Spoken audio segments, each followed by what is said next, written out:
Amém, amados?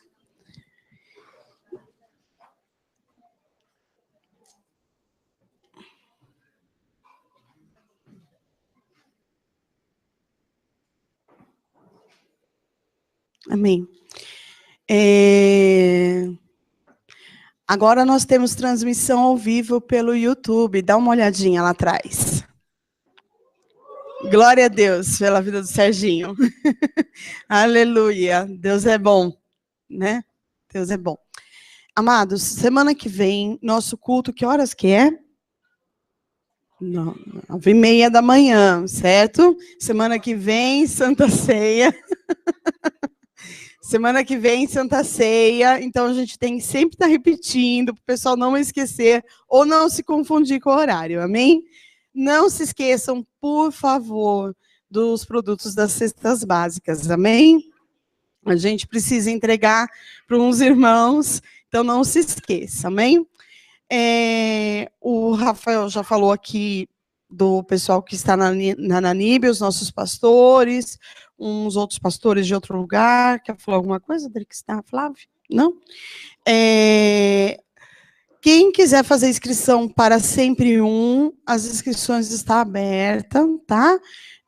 Curso para casais, são só 7 semanas, vai ser às sextas-feiras, qualquer coisa procura a mim ou a Nilza, amém? Tá? O Wagner já está aí? O Wagner? Tá. Vem cá, Wagner. O Wagner vai estar ministrando, mas antes que até que ele chegue aqui, a gente vai chamar os aniversariantes dessa semana. Fiquem em pé, por favor, para nós orarmos. Amém?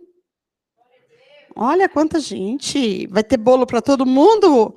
Seu Vital, o senhor trouxe bolo para todo mundo, né? Vital e Yolanda fazem um bolo bom, né? Ou Ana Flávia trouxe brownie para todo mundo. Amém? Vem cá, Ana Flávia, vem cá, vamos orar por você. Vem aqui. Quem mais? Pode vir. Quem faz essa semana? Oh, glória a Deus.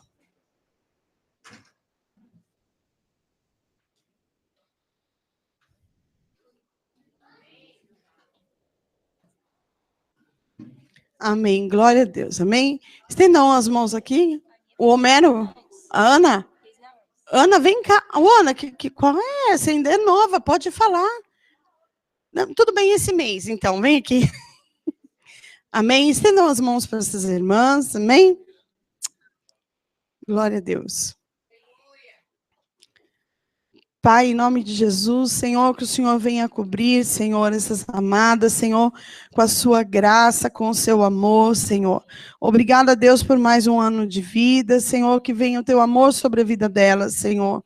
Protege, Senhor, em nome de Jesus, Senhor Deus, o seu físico, o seu espiritual, Senhor, em nome de Jesus, Senhor, que venha a tua graça, o teu amor, nada lhe falte, mas superabunde a graça do Senhor sobre a vida delas, em nome de Jesus, amém, amém? Olha, todas elas fazem bolo bom, no final tem bolo, né, dona Hilda? Amém? Pode vir, irmãzinha. Tem a irmãzinha aqui que quer dar um testemunho rapidinho, para nós podermos orar pelo pregador da noite.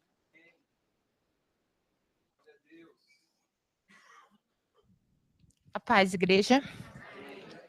Estou aqui, graças a Deus, testificando e agradecendo a Deus ao mesmo tempo pelas bênçãos que o Senhor tem nos concedido, né? Pastor Adriano, glória a Deus, louvado seja Deus. Deu tudo certo, meu exame, né? Graças a Deus. E foi sofrimento, foi um pouquinho de sofrimento, mas com a ajuda do Senhor Jesus, tudo deu certo. O meu esposo ficou um pouco apavorado, meio ansioso, é verdade. E deu uma fome nele de repente, né, assim, e não tinha nada que desse para ele, ficou muito emocionado mesmo, pensou que eu ia morrer, né, mas eu não morri, não. Ainda não chegou o dia, não, glória a Deus.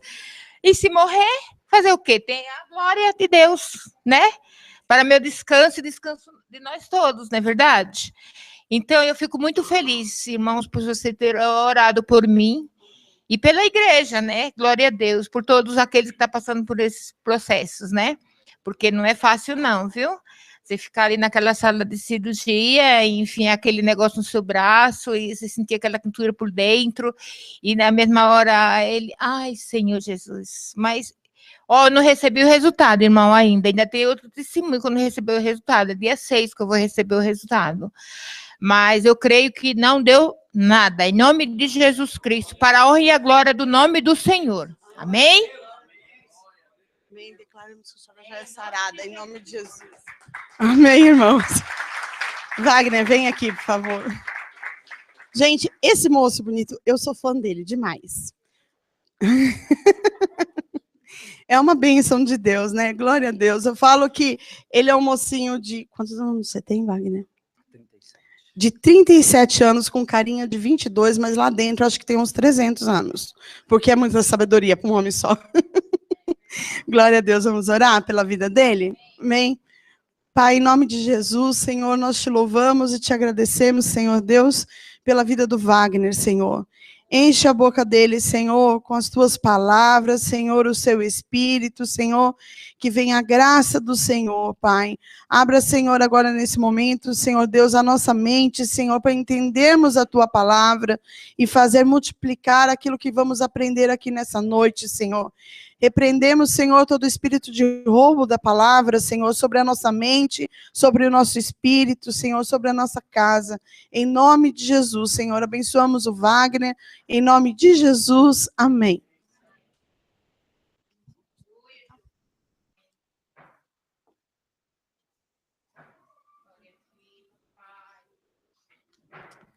Bom, boa noite a todos, graça e paz. Vamos abrir a palavra de Deus em Filipenses.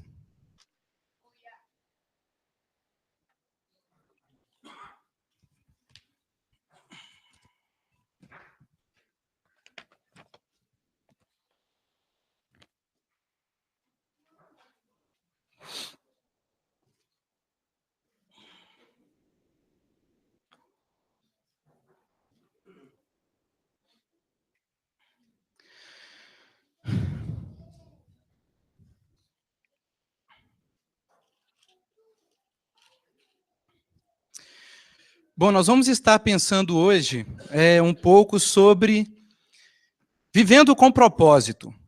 Qual é a principal atividade cristã na qual todos nós devemos estar empenhados?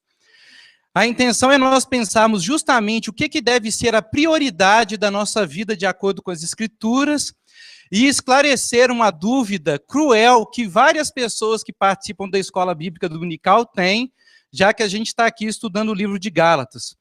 Eu constantemente enfatizo aqui na Escola Bíblica Dominical, no nosso estudo de Gálatas, que a salvação ela é gratuita. Você não faz absolutamente nada para ser salvo. Nada. Cristo fez tudo. E você recebe tudo aquilo que ele fez e você está salvo. E aí surge a pergunta, peraí, mas se eu não faço nada para ser salvo, eu tenho que fazer o quê? Essa é a pergunta que a gente vai responder hoje, ok? Dentro dessa perspectiva de vivendo com propósito. Então, eu vou apresentar aqui para os irmãos o contexto histórico aqui da carta, a razão pela qual o apóstolo Paulo escreveu ela. A carta de Filipenses, juntamente com várias outras cartas, elas são conhecidas como as epístolas da prisão. Paulo está preso. Nós não sabemos muito bem aonde ele está preso, né? Algumas pessoas vão dizer que ele está preso em Roma e depois de alguns anos ele vai ser martirizado.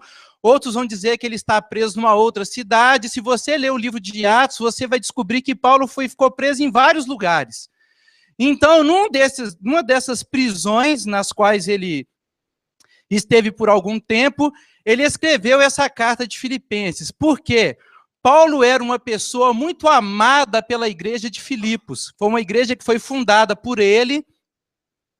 E o pessoal lá gostava muito, muito, muito do Paulo. E quando eles ficaram sabendo que Paulo estava preso, eles ficaram preocupados e eles mandaram um membro da igreja, olha, vai lá e acha o Paulo e leve a sua oferta para ele. Leve a sua oferta para ele e traz notícias sobre como ele está. Esse irmão que foi atrás do apóstolo Paulo é o Epafrodito, né? Ele aparece aqui num determinado momento da carta, ele vai até onde o Paulo está, entrega a oferta para o Paulo, mas esse cara, ele quase morre, gente. Ou no meio da viagem, ou logo após ele ter encontrado o Paulo, ele adquire uma enfermidade que quase leva ele à morte. E aí a igreja de Filipos ficou sabendo, olha, então, o Epafrodito está muito ruim de saúde. E aí o pessoal agora tem duas preocupações. Eles não sabem como Paulo está, e eles não sabem agora como Epafrodito está. Então o Paulo ele escreve esta carta, tentando preencher várias razões. Dentre elas, ele procura informar para eles como o Epafrodito está. Então, Filipenses capítulo 2. A gente vai folhear essa carta, tá, gente? Então, deixa aí a Bíblia aberta. 2, versículo 25, Paulo diz assim: contudo, penso que será necessário enviar-lhes de volta Epafrodito, meu irmão, cooperador e companheiro de lutas, mensageiro que vocês enviaram para atender às minhas necessidades. Pois ele tem saudade de todos vocês e está angustiado porque ficaram sabendo que ele esteve doente. De fato, ficou doente e quase morreu. Mas Deus teve misericórdia dele, e não somente dele, mas também de mim, para que eu não tivesse tristeza sobre tristeza. Uma outra razão pela qual Paulo escreveu esta carta foi justamente para falar da sua própria situação. Filipenses capítulo 1, versículo 12. Ele vai dizer assim: quero que saibam, irmãos, que aquilo que me aconteceu tem, ao contrário, servido para o progresso do evangelho. Como resultado, tornou-se evidente a toda a guarda do palácio e a todos os demais que estou na prisão por causa de Cristo. Além disso, muito provavelmente ele escreve essa carta para recomendar Timóteo, visto que Timóteo não era conhecido dessa comunidade. Filipenses 2, versículo 19. Espero no Senhor Jesus enviar-lhes Timóteo brevemente, para que eu também me sinta animado quando receber notícias de vocês. Não tenho ninguém que, como ele, tenha interesse sincero pelo bem-estar de vocês, pois todos buscam seus próprios interesses e não de Jesus Cristo. Mas vocês sabem que Timóteo foi aprovado, porque serviu comigo no trabalho do evangelho como um filho ao lado do seu pai. E além disso, né, agora tratando de questões um pouco mais sérias, ele escreve essa carta também para tratar a respeito de alguns problemas que a igreja estava enfrentando. Capítulo 1, versículo 27, ele diz assim: não importa o que aconteça, exerçam a sua cidadania de maneira digna do evangelho de Cristo, para que assim, quer eu vá e os veja, quer apenas ouça a seu respeito em minha ausência, fique sabendo eu que vocês permanecem firmes num só espírito, lutando unânimes pela fé evangélica, sem de forma alguma deixar-se intimidar por aqueles que se opõem a vocês. Para eles isso é sinal de destruição, mas para vocês de salvação, e isso da parte de Deus. Então nós sabemos que a igreja está sofrendo oposição, muito provavelmente uma oposição política. Muito provavelmente na cidade de Filipos, esses irmãos, eles estavam sendo desprezados pelo fato deles serem cristãos, razão pela qual Paulo vai dizer justamente: aconteça o que acontecer, exerçam a sua cidadania, ou seja, continuem vivendo de forma coerente com a nação a qual vocês pertencem. Ele vai usar essa expressão num outro lugar, aqui em 3:20, ele vai dizer assim para a gente: a nossa cidadania, porém, está nos céus, de onde esperamos ansiosamente o Salvador, o Senhor Jesus Cristo. Algumas outras versões vão dizer: a nossa pátria está nos céus. Então Paulo está dizendo: olha, independente do que acontecer com vocês aí na cidade de Filipos, saibam que a pátria de vocês não é isso daqui. A nossa pátria está nos céus, nós estamos aguardando a nossa pátria. Então Paulo escreve para trazer esse certo encorajamento para a igreja diante da oposição. Mas não simplesmente isso, mais preocupante para ele são os problemas internos que essa igreja tem. Então, Filipenses capítulo 2, versículo 2, ele vai dizer assim: completem a minha alegria tendo o mesmo modo de pensar, o mesmo amor, um só espírito, uma só atitude. Versículo 14 agora. Façam tudo sem queixas nem discussões. E agora, por fim, capítulo 4, versículo 2.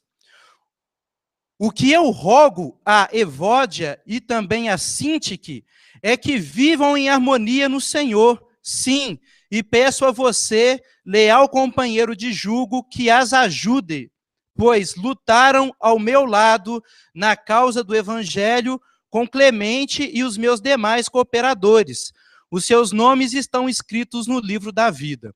Então, o que acontece aqui? Existia uma divisão dentro da igreja, baseado aqui na vida dessas duas irmãs aqui, a Evódia e a Síntique. As duas trabalharam com o apóstolo Paulo na fundação da igreja, então elas eram importantes dentro da igreja, e isso começou a criar uma certa desunião dentro da igreja. E isso é muito importante para o Paulo. Paulo fala, olha, o caso era tal, que aqui a gente viu no versículo 3, que ele chama alguém, peço a você, leal companheiro de jugo, que ajude, ou seja, Paulo designou alguém dentro da igreja para ser o mediador para resolver esse conflito entre essas duas irmãs. Por quê? Porque já não havia mais harmonia, já não havia mais unidade dentro da igreja.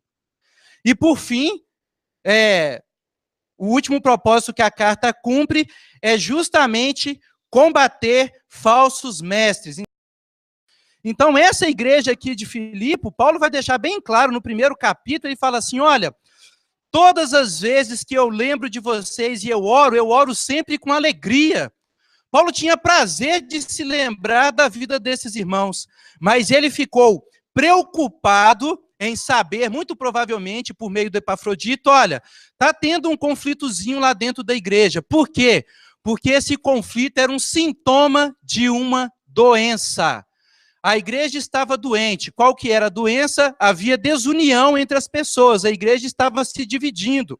Então, Paulo aproveita a oportunidade para esclarecer algumas coisas e já tratar dessa situação. Então, o Paulo está bem. Se você ler o primeiro capítulo, ele fala, olha, está tudo bem comigo, porque eu estou preso, mas o evangelho está progredindo. Se você vê, ele está incerto, ele não sabe se ele vai morrer naquela prisão ou se ele vai ser liberto, mas para ele está tudo bem. Ele fala assim, olha, para mim o viver é Cristo e morrer é lucro.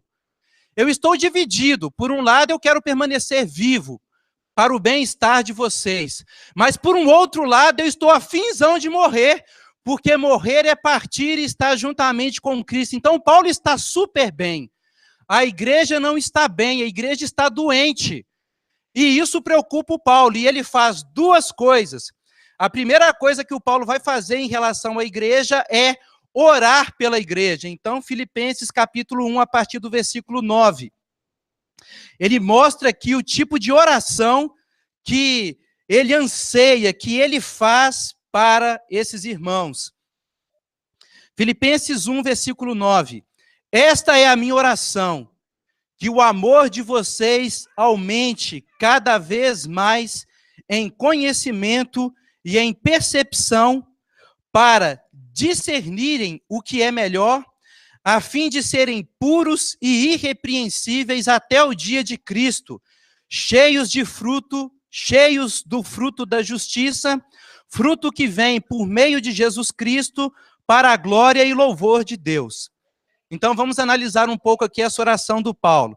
Gente, sempre quando um apóstolo ele fala, estou orando para vocês assim, é uma forma não simplesmente dele apresentar a Deus o desejo que ele tem para com a igreja, mas é uma forma dele falar assim, vocês devem ser assim.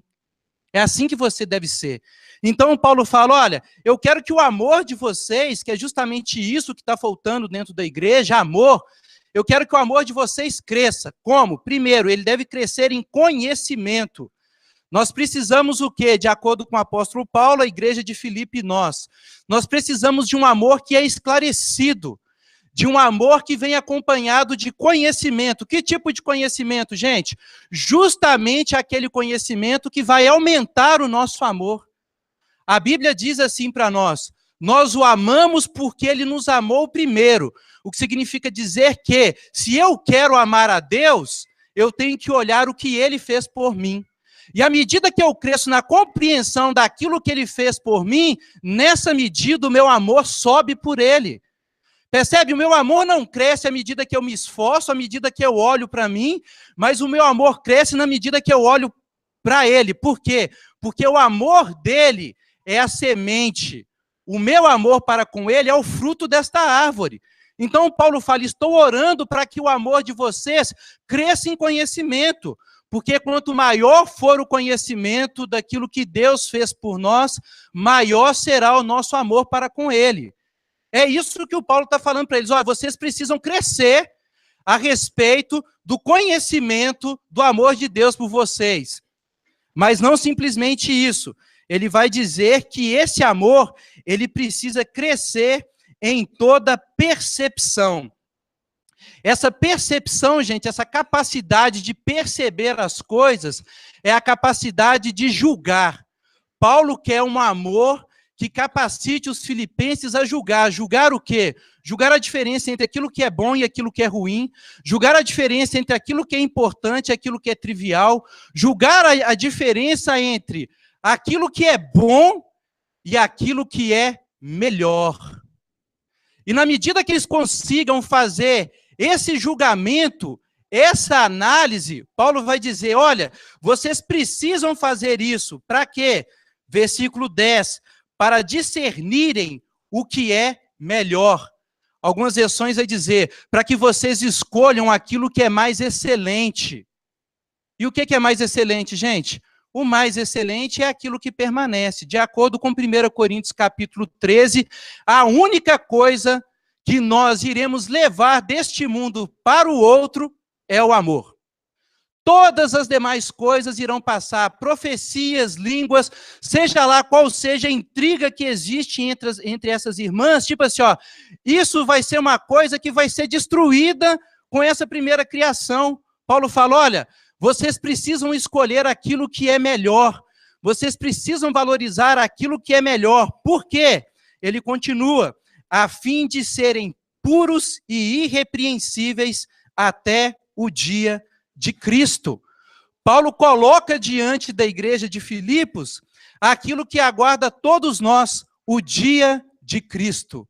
O dia quando Cristo irá retornar, irá chegar neste mundo e irá avaliar a vida de todas as pessoas que já passaram por aqui. Paulo fala, vocês devem estar preparados para aquele dia. Como? Sendo puros, sendo irrepreensíveis, mas não somente isso, vocês precisam de uma vida cheios do fruto da justiça, fruto que vem por meio de Jesus Cristo para a glória e o louvor de Deus. Vocês precisam de uma vida frutífera, uma vida repleta do fruto do Espírito, uma vida repleta de boas obras, ou seja, vocês precisam viver uma vida hoje que manifeste o fato de que a vida de Cristo, a vida de Deus, está em vocês. Percebe? O fruto aqui que eles precisam produzir, não é eles que produzem. Quem produz esse fruto é Jesus Cristo. É um fruto que vem, mas ele vem por meio de Jesus Cristo. Então essa é a primeira coisa que o Paulo faz para esta igreja que está doente. Ele ora por eles. Olha, a minha oração por vocês é esta, que vocês cresçam em amor, que vocês sejam irrepreensíveis, que vocês sejam puros, que vocês estejam preparados para aquele dia. Mas o Paulo, ele não fica somente na oração, ele faz uma outra coisa, ele convoca a igreja para a ação. Filipenses capítulo 2, a partir do versículo 12.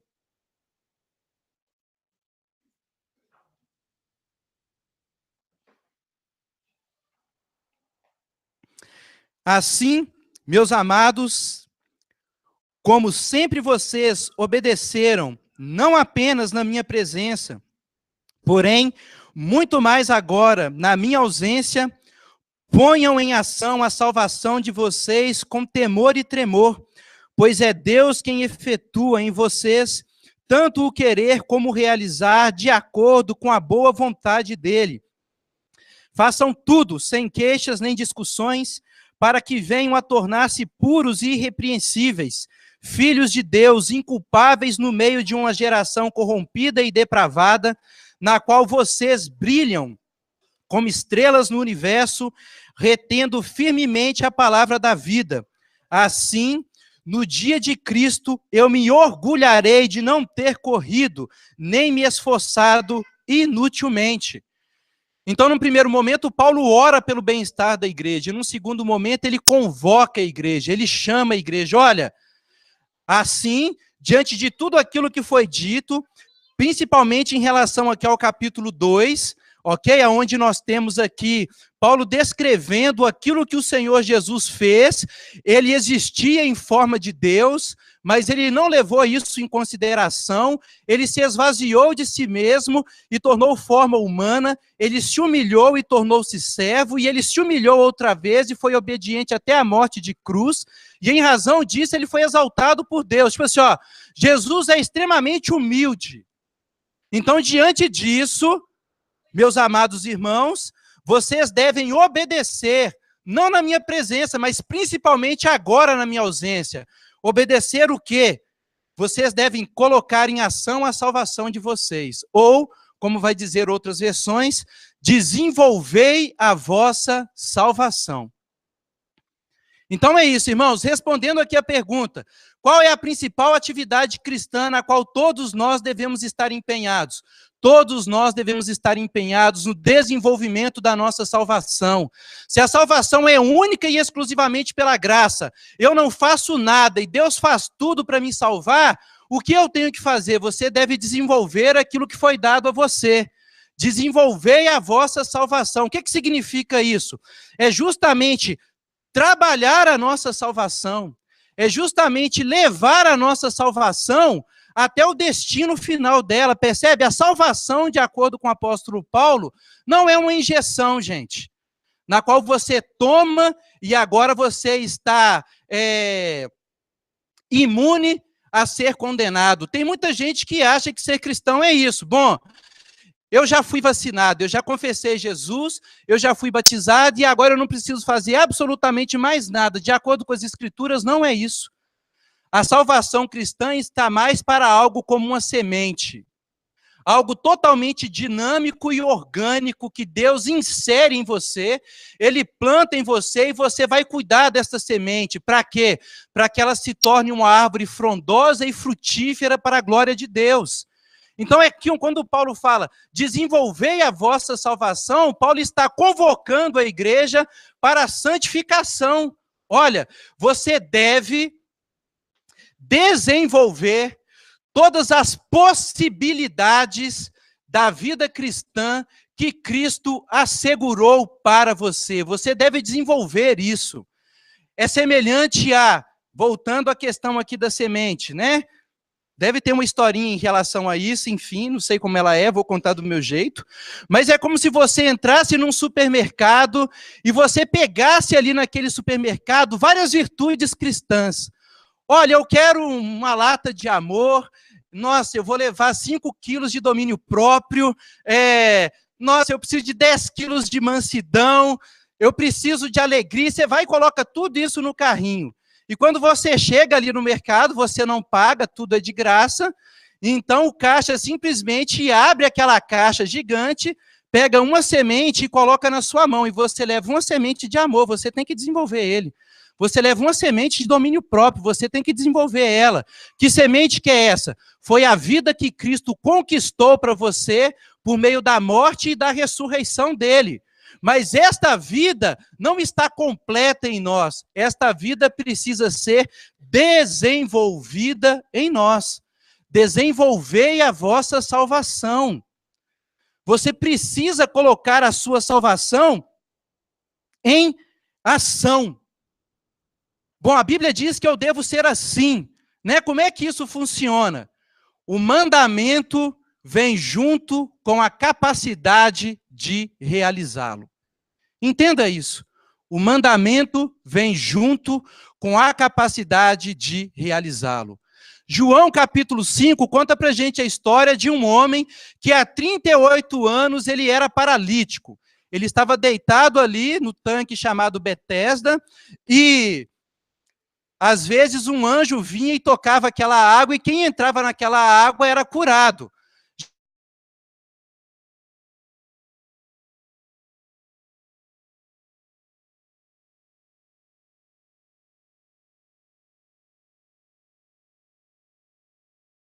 Quem entra na minha frente e eu não consigo ir lá, tipo assim, ó, ele não consegue sequer se arrastar para entrar dentro d'água. E Jesus fala para esse cara: levanta, pega sua maca e vai embora para casa. E aquele cara que 38 anos era paralítico, ele levantou, tomou a sua maca e foi embora para casa. Por quê? Porque Jesus ordenou.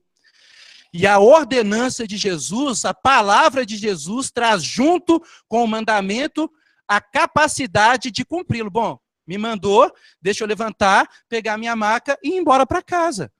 Desenvolvei a vossa salvação. É isso que o Paulo fala para a igreja. Olha, sabe por que vocês estão doentes? Sabe por que vocês ainda não são uma igreja tão saudável como vocês deveriam e poderiam ser?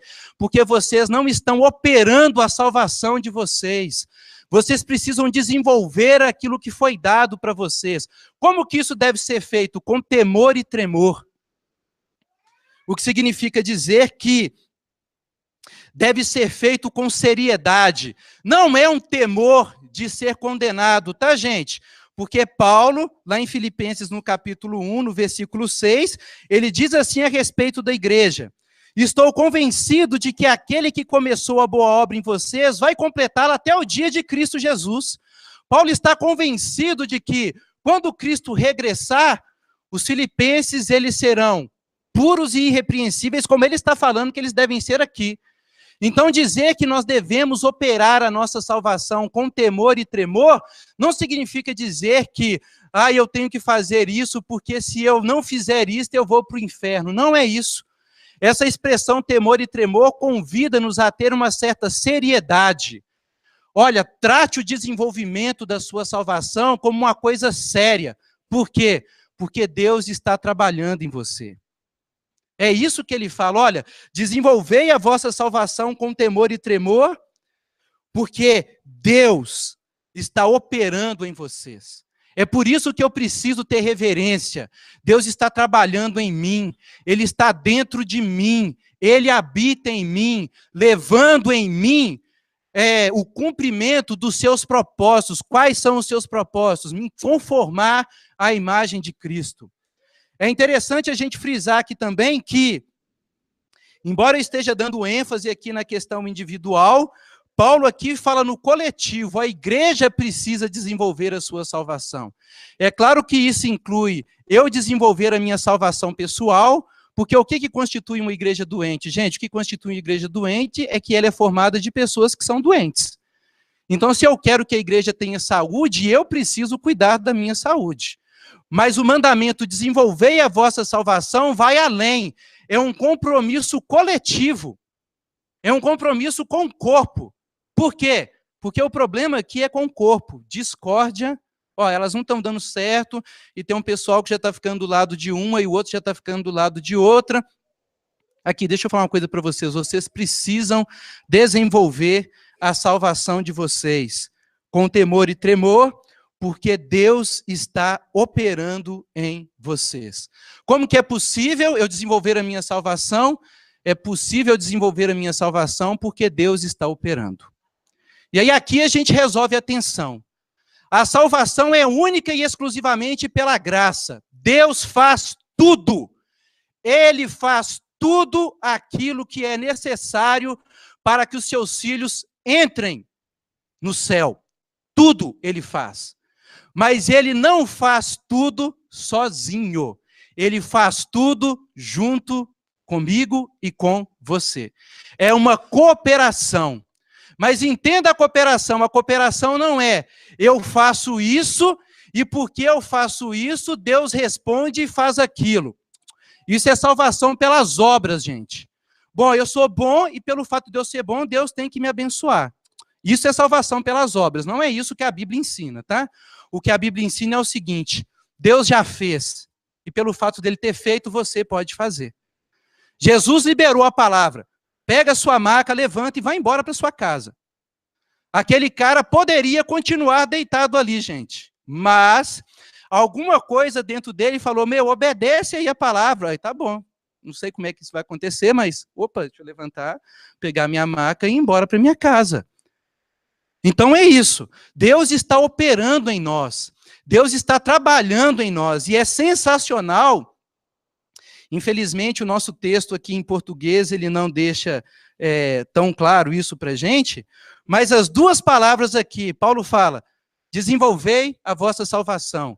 Deus está operando essas duas palavras, a que foi traduzida por desenvolvei e a que foi traduzida por Deus está operando, tem o mesmo sentido, gente. Então é como se Paulo estivesse falando assim, trabalhem em prol da salvação de vocês. Olha, se esforce em prol da salvação de vocês, porque Deus está trabalhando na salvação de vocês. Deus está se esforçando para salvar vocês. Tipo assim, aquilo que Deus exige de nós, Ele mesmo está operando em nós. Por quê? Porque Deus opera tanto o querer como o realizar. Ou seja, Deus coloca tanto desejo nas nossas vidas. Então, a minha oração por nós nessa noite é justamente que Ele venha plantar em nós o desejo de nós desenvolvermos a nossa salvação. Esse desejo vem dEle, mas não simplesmente isso. Ele nos dá a fome e depois Ele nos dá aquilo que comer. Deus opera tudo. Por quê? Porque a salvação é única e exclusivamente obra de Deus. Pela graça vocês são salvos por meio da fé. Isso não vem de vós, é dom de Deus. É um presente que você não faz nada para merecê-lo. Mas se Deus colocou esse presente nas suas mãos, você deve desenvolvê-lo. Como? Com a ajuda de Deus. À medida que Deus vai operando em você, tanto o querer como o realizar. Gente, é fantástico isso, porque Paulo está dizendo aqui que o mesmo poder que Deus usou para criar todas as coisas que existem, o mesmo poder que Deus usou para levantar a Cristo Jesus dentre os mortos, esse mesmo poder está operando nas nossas vidas. O querer e o realizar de Deus. É tão importante nós sabermos isso, que Paulo ora por uma igreja, não pelos filipenses, mas pela igreja de Éfeso, e como está aqui do lado, a gente vai lá, tá bom? 2 folhas para trás e a gente chega.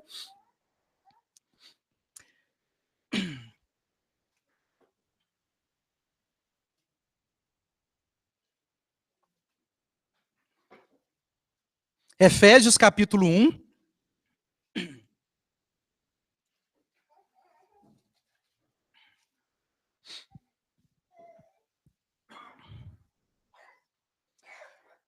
A partir do versículo 17, Paulo está orando pela igreja de Efésios, e ele fala assim: peço que o Deus de nosso Senhor Jesus Cristo, o glorioso Pai, lhes dê espírito de sabedoria e de revelação no pleno conhecimento dele. Oro também para que os olhos do coração de vocês sejam iluminados, a fim de que vocês conheçam a esperança para a qual ele os chamou, e as riquezas da gloriosa herança dele nos santos, e a incomparável grandeza do seu poder para conosco, os que cremos, conforme a atuação da sua poderosa força. Esse poder ele exerceu em Cristo, ressuscitando-o dos mortos e fazendo-o assentar à sua direita nas regiões celestiais, muito acima de todo governo e autoridade, poder e domínio e de todo o nome que se possa mencionar, não apenas nesta era, mas também na que há de vir. Então, olha o que o Paulo ora aqui. Eu oro para que os olhos de vocês sejam abertos, para que vocês compreendam a grandeza do poder de Deus que está operando em vocês. Esse poder é o poder que tirou Jesus de dentro de um túmulo e colocou ele nas regiões celestiais, acima de todo principado e potestade. O que significa dizer que, se esse poder conseguiu fazer isso com Cristo, esse poder irá nos colocar no nosso destino eterno, gente. Isso é segurança de salvação. Não depende de nós, depende de Deus. É por isso que Paulo fala, olha, Deus está operando em vocês. Isso daqui tem 2 significados. ou dois propósitos. No primeiro, é justamente um bálsamo para ser derramado na alma dos fracos. Daquela pessoa que olha para si e fala, eu não vou conseguir chegar lá. Eu não dou conta disso. Eu não consigo vencer isto. Pô, será que eu vou conseguir ser cristão daqui 10 anos? Né? Eu sou desse tipo de pessoa, tá, gente? 2017 vai fazer 20 anos que eu sou convertido. E às vezes eu paro e eu olho para a minha caminhada e eu falo assim, nossa, só Deus mesmo, porque se dependesse de mim, eu já tinha caído há anos. Há anos. Então, por um lado, Paulo traz um consolo para aqueles que reconhecem a própria incapacidade. Mas, por um outro lado, ele combate todo tipo de orgulho e de vanglória. Olha como eu sou bom, tem 20 anos que eu sou crente. Todo mundo que começou comigo caiu e ficou no mundo. E eu permaneci. Eu sou demais. Paulo fala, você não entendeu nada. É Deus que opera em você, tanto o querer quanto o realizar. Voltando lá para Filipenses. E aí, por fim, Paulo continua e falando aqui para a gente, né, que Deus, ele opera em nós tanto o querer como o realizar, de acordo com a boa vontade dele. Deus não é obrigado a fazer nada. Deus é soberano. A Bíblia diz assim, o salmista fala, o nosso Deus está nos céus, ele faz tudo aquilo conforme lhe apraz. Deus não para perguntar às pessoas se ele pode fazer as coisas ou não. Ele faz, ele é soberano, ele não tem ninguém acima dele. A vontade dele é livre. E na livre dele, ele decidiu ser bondoso para conosco. Razão pela qual a Bíblia vai dizer em Ezequiel, no capítulo 18, que Deus não tem prazer na morte do perverso. Ele não tem prazer que o ímpio se perca. Antes, o desejo dele, o prazer dele, a satisfação dele é que o ímpio se converta e seja salvo. É por isso que Paulo fala, olha, é a boa vontade de Deus. A vontade de Deus é boa. Ele opera nas nossas vidas tanto o querer como o realizar, conforme a sua vontade, a sua boa vontade. É a mesma coisa que nós vemos em Efésios, né? Voltando lá, está tão pertinho, gente. Capítulo 1.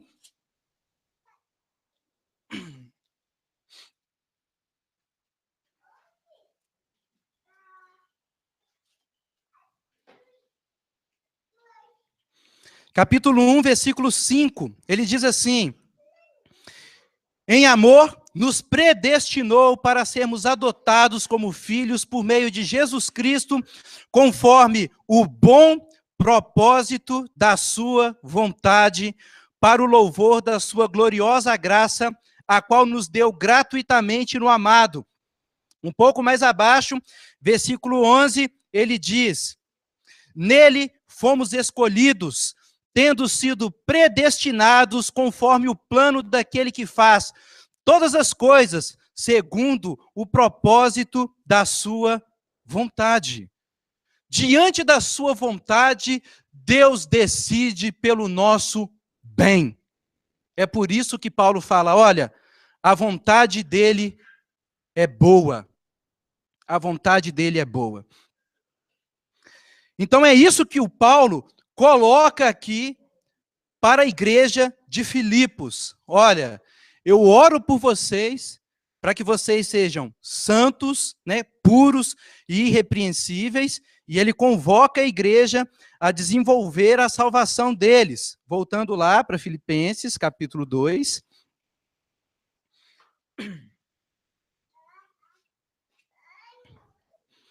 E aí, depois disso que ele disse, a partir do versículo 14, ele fala, façam tudo sem queixas nem discussões, para que venham a tornar-se puros e irrepreensíveis, as mesmas palavras que ele usou lá na oração, capítulo 1, versículo 6, para que vocês tornem-se puros e irrepreensíveis filhos de Deus, inculpáveis no meio de uma geração corrompida e depravada, na qual vocês brilham como estrelas no universo, retendo firmemente a palavra da vida.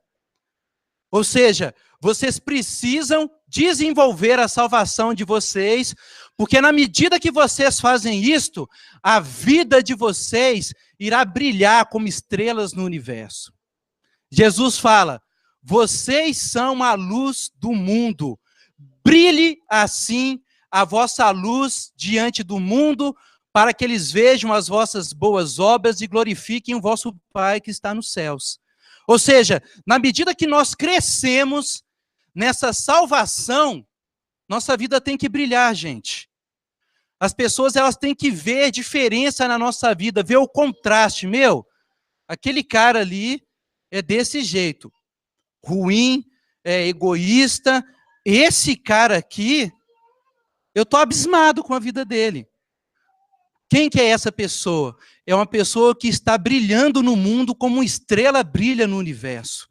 Né? Nós temos o universo, aquele breu total, e nós temos uma estrela, por exemplo, o Sol, que brilha, rompe com as trevas, que se destaca, que está visível diante dos olhos de qualquer um que vê.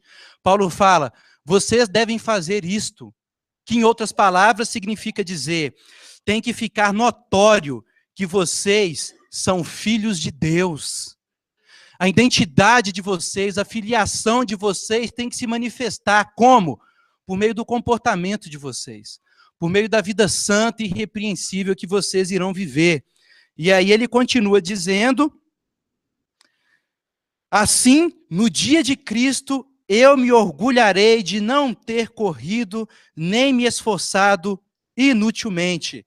Ou seja, já pensando naquele outro dia, como se Paulo estivesse falando para eles: olha, se vocês acatarem esta palavra, naquele último dia, até eu serei beneficiado, porque fui eu que plantei, né?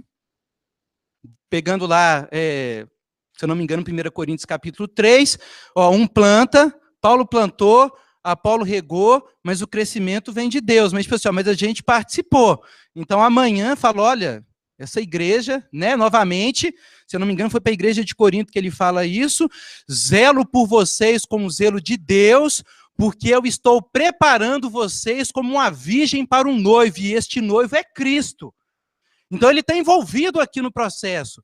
Não simplesmente no processo de desenvolver a salvação, mas no processo de ser recompensado pelo seu trabalho. Tá? Isso daqui o Paulo fez em relação à igreja. Quais são as aplicações que nós podemos tirar desse texto? Algumas aplicações que nós podemos tirar dessa carta para as nossas vidas. A primeira é o seguinte, já comentei sobre isso. O texto esclarece para nós o que é a salvação cristã. E ele esclarece para nós o que é a vida cristã. A salvação cristã não é algo... deixa eu achar uma palavra boa. Eu ia falar que não é algo completo, mas ela é algo completa porque Cristo disse: está consumado.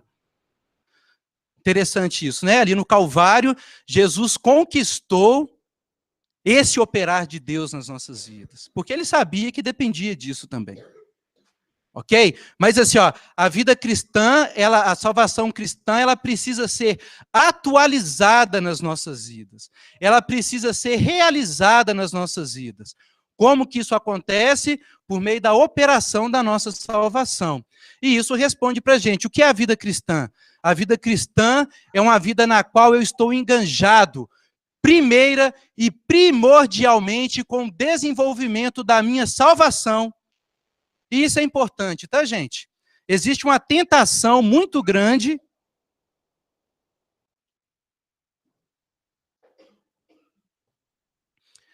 vinculada com o ministério. Ah, eu tenho um ministério. Então eu me esforço para ser o melhor no meu ministério.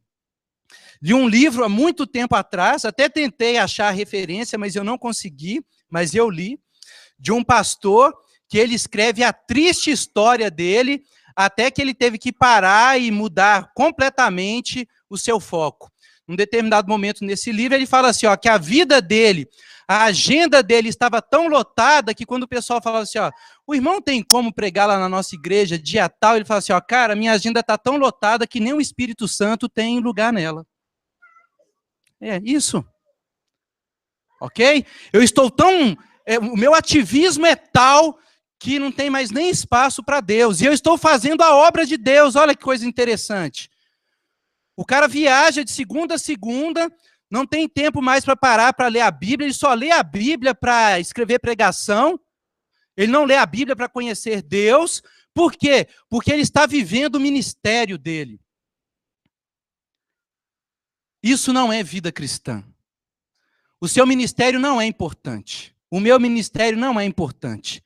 Sabe como é que o nosso ministério é? O nosso ministério tem que ser uma consequência da nossa vida. Eu o conheço. E à medida que eu o conheço, eu preciso externar isso, seja em adoração, seja em ensino, seja em serviço, mas eu não estou fazendo isso porque isso é o meu ministério. Eu estou fazendo isso porque isso é consequência da minha vida. Meu, Jesus ama tanto as pessoas, então eu também vou amar. Nossa, Jesus é tão generoso, então eu também vou ser generoso. Jesus é tão belo, então eu irei gravar uma canção para falar da beleza dele. Isso é uma coisa. E outra coisa é, eu tenho um ministério. Eu tenho uma função, eu tenho que desempenhar um papel. De acordo aqui com Filipenses, o único papel que nos é dado enquanto nós estamos neste mundo é: você precisa desenvolver a sua salvação. E na medida que a sua salvação ela é desenvolvida, ela vai manifestar boas obras. Ela vai manifestar boas obras. Percebe? Mas não é o ministério, é a vida que importa. Mas eu posso mascarar minha falta de vida com um ministério bem-sucedido. Ok? Então, sei lá, tipo assim, eu tenho uma biblioteca enorme lá em casa, e eu posso chegar aqui, dia após dia, vir dar aula, e o pessoal lá da minha casa sabe disso, tá, gente? Todo ano eu falo, acho que eu vou parar de ir lá na escola bíblica dominical.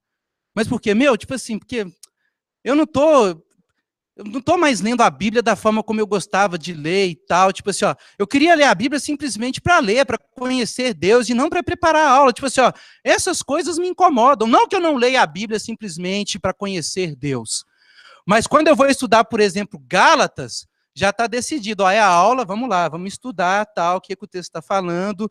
E a gente corre um grande risco. Tem um livro que fala sobre isso, Vocação Perigosa, aonde eu posso tornar esse texto mero instrumento. Então eu disseco o texto, estudo o texto para me ensinar a vocês e eu não ouço Deus. Então qual que é a primeira coisa que eu preciso estar envolvido? Eu preciso desenvolver a minha salvação com temor e tremor. É a verdadeira ou a grande batalha espiritual, irmãos. O mundo, a carne e o diabo batalham para que você não desenvolva a sua salvação. Por quê? Porque eles se opõem a tudo aquilo que diz respeito a Deus.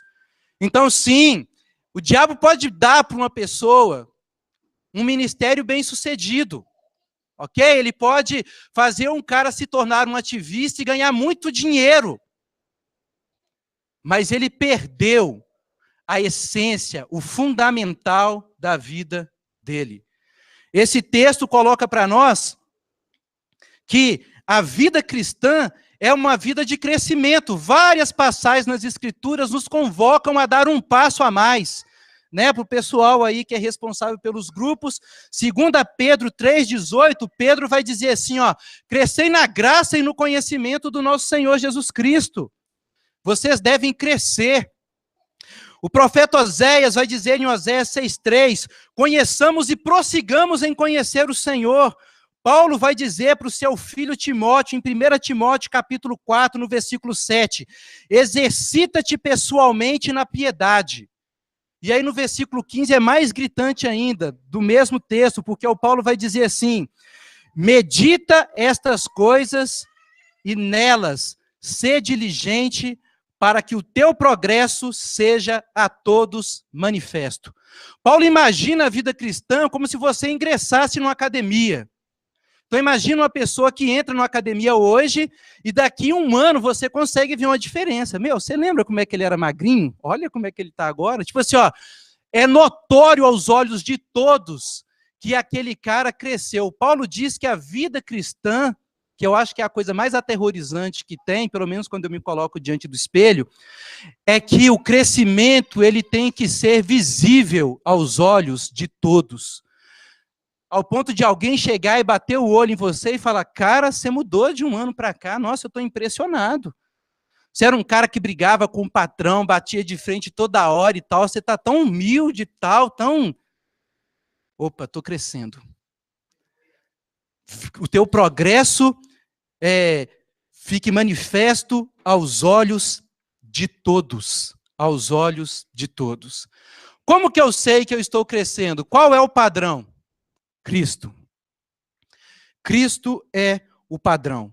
Paulo vai dizer para nós, Romanos capítulo 8, versículo 29, que aos que de antemão, anteriormente Deus conheceu, Deus também os predestinou para serem conformados à imagem de seu Filho, a fim de que ele seja o primogênito entre muitos irmãos.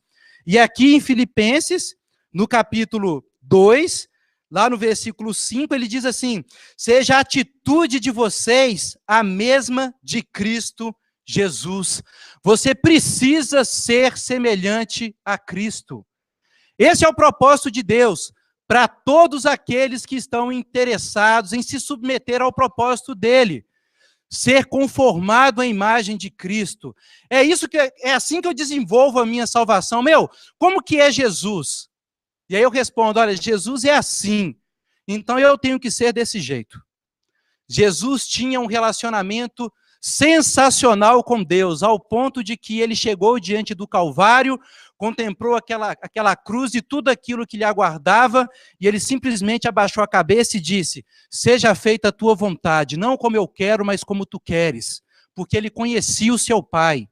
Jesus era uma pessoa que se compadecia das pessoas. Eu tenho que ser assim. É isso, gente. Eu olho para Cristo e aquilo que eu vejo em Cristo, eu falo, Deus, faz isso em mim. Me faz ser desse jeito.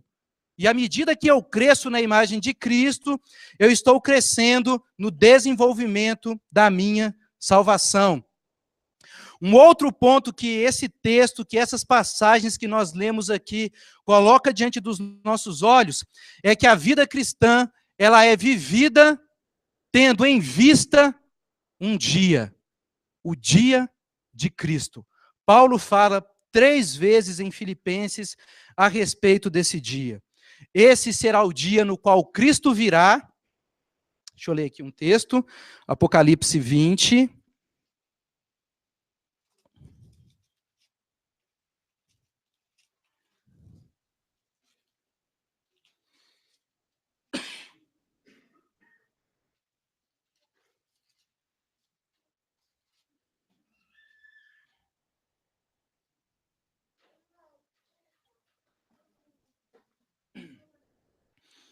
Versículo 22. É isso? Não, não é isso mesmo. Eu olhei aqui, colocando versículo a mais aqui no livro. Ah, que perigo.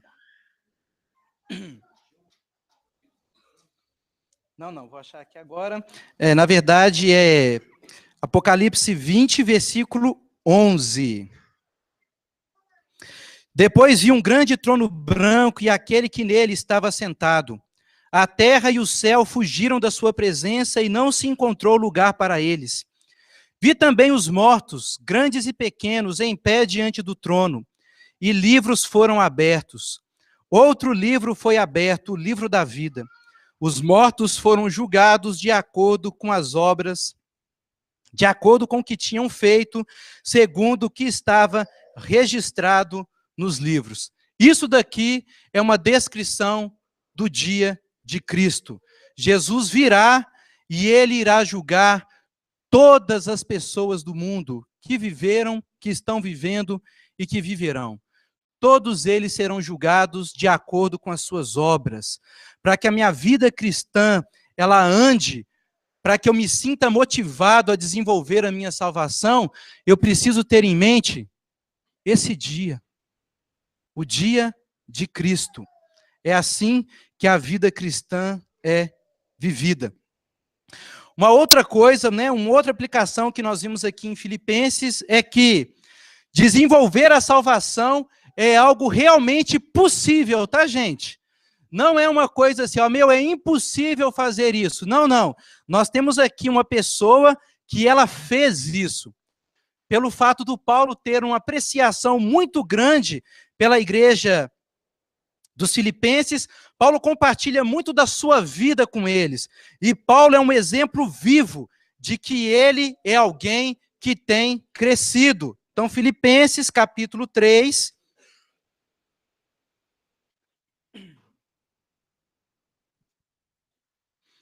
Versículo 17, ele vai dizer assim, Filipenses 3,17, irmãos, sigam unidos o meu exemplo e observem os que vivem de acordo com o padrão que lhes apresentamos.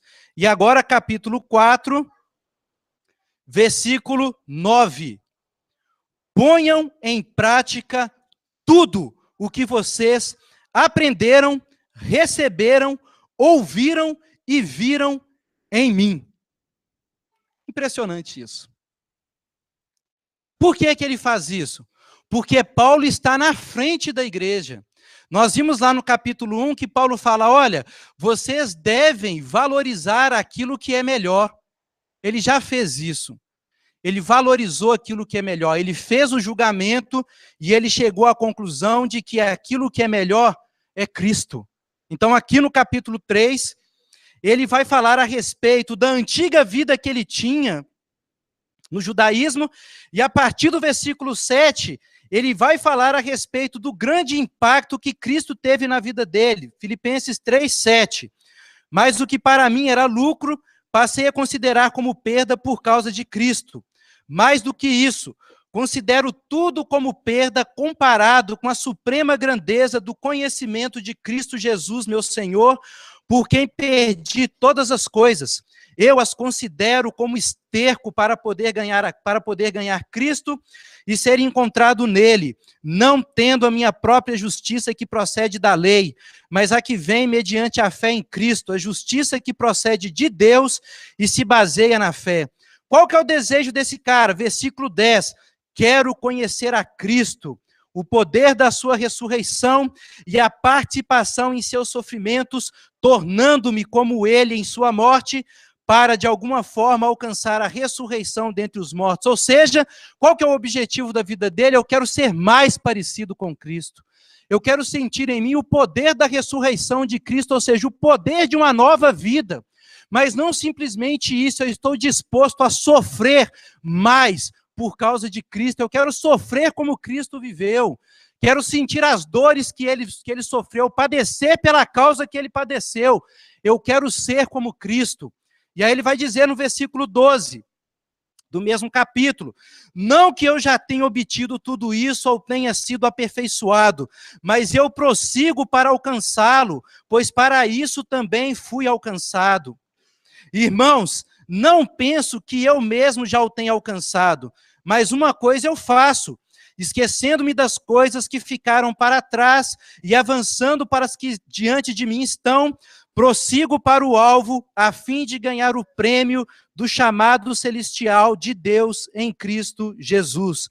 Todos nós que alcançamos a maturidade, devemos ver as coisas dessa forma.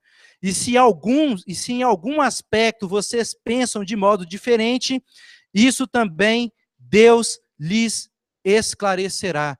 Ele é um cara maduro, mas não significa dizer que ele já terminou a corrida. Ele está prosseguindo. Olha, eu ainda não sou perfeito. Tem uma polêmica aqui, porque os cães aqui do versículo 1 do capítulo 3 eram pessoas que diziam que eram perfeitas, que não cometiam mais pecado. Paulo fala, olha, se esses caras são assim, eu não sei nada disso. Eu sei que eu não sou perfeito. E por causa disso eu prossigo para o alvo. Porque eu fui conquistado com esse objetivo. Percebe? Paulo sabe que ele foi chamado com um propósito, e o propósito da vida dele é perseguir esse propósito. Ele não deixou de ser perseguidor, ele deixou de parar de perseguir a igreja, e ele começou a perseguir o próprio Cristo. Eu quero ser como Cristo. Essa é a ambição da vida dele. Ô, gente, um dos temas da carta, e eu encerro aqui, um dos temas dessa carta é a alegria. Constantemente Paulo vai falar, olha, alegrem-se no Senhor, ele está preso. Talvez ele está prestes a perder a cabeça. Por que que ele fala, olha, eu estou alegre, eu gostaria que vocês estivessem alegres, porque ele está maduro. Ele sabe que aquilo que ele tem é algo que não é passível de ser perdido. Por isso que ele fala, olha, viver para mim é Cristo, morrer para mim é lucro. E ele deseja isso para esses irmãos que ele tanto ama, olha, desenvolvam a salvação de vocês, cresçam. E se vocês crescerem, se vocês compreenderem aquilo que nos é dado, vocês vão parar com essas rixas, porque Jesus Cristo, ele sendo igual a Deus, ele se humilhou, então todos nós devemos considerar o outro superior a nós mesmos, é isso que a Bíblia diz. E vocês estão sofrendo oposição em Filipos, mas vocês não irão retroceder, porque vocês sabem que se vocês perderem a cabeça de vocês aqui, a nossa pátria, ela está nos céus. E quando o nosso Salvador vir, ele irá subjugar todas as coisas. Eu acho que vale a pena a gente ler esse texto. 3:20. A nossa pátria está nos céus, de onde esperamos ansiosamente o Salvador, o Senhor Jesus Cristo, pelo poder que o capacita a colocar todas as coisas debaixo do seu domínio, ele transformará os nossos corpos humilhados, tornando-os semelhante ao seu glorioso corpo. É isso. Então, irmãos, não perca o foco. Desenvolva a sua salvação. Se você ainda não é cristão, você está se excluindo, você, não Deus. Você está se excluindo do propósito eterno de Deus. Haverá um dia, como eu disse aqui há um tempo atrás, que um mundo perfeito será inaugurado neste mundo.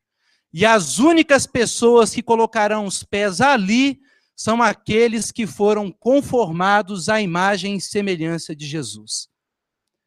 Você, se você quer ser feliz, você deve ser cristão. Não é opcional. Não existe salvação em nenhum outro nome, a não ser no nome de Cristo. Então considere isso para o seu bem. Vamos orar, irmãos.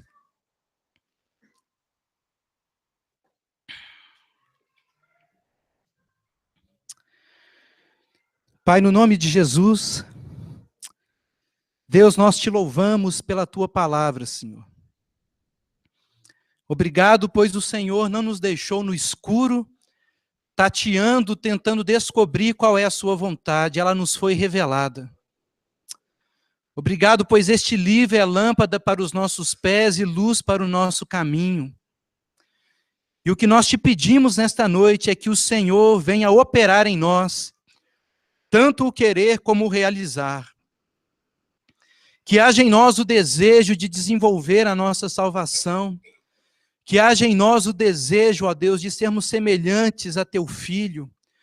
Cria uma insatisfação com o nosso estado atual e leva-nos a prosseguir.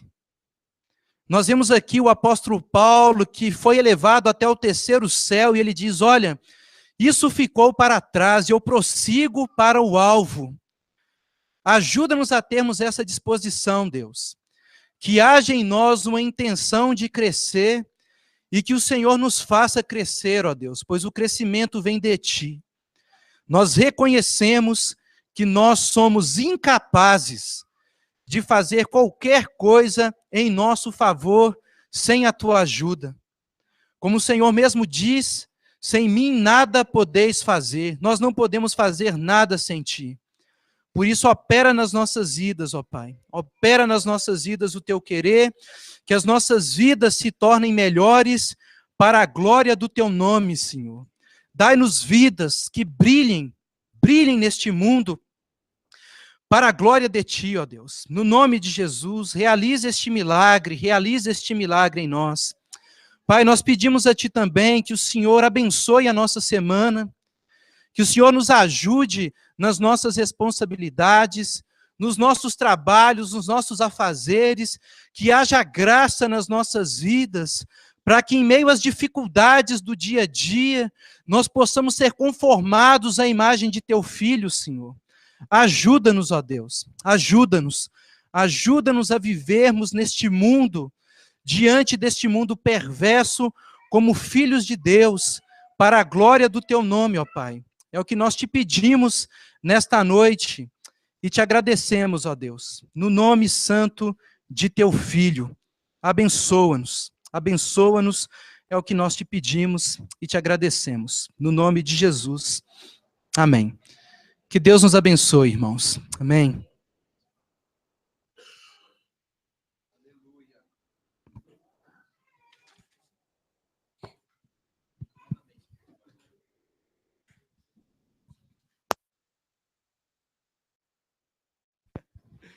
Irmãos, que Deus abençoe você, amém? Que você possa crescer na graça de Cristo, no amor de Deus, que você possa participar da comunhão do Espírito, amém? A comunhão com o Pai, a comunhão com o Filho, que a sua vida seja tocada por Cristo nessa semana, amém? Que Deus te abençoe.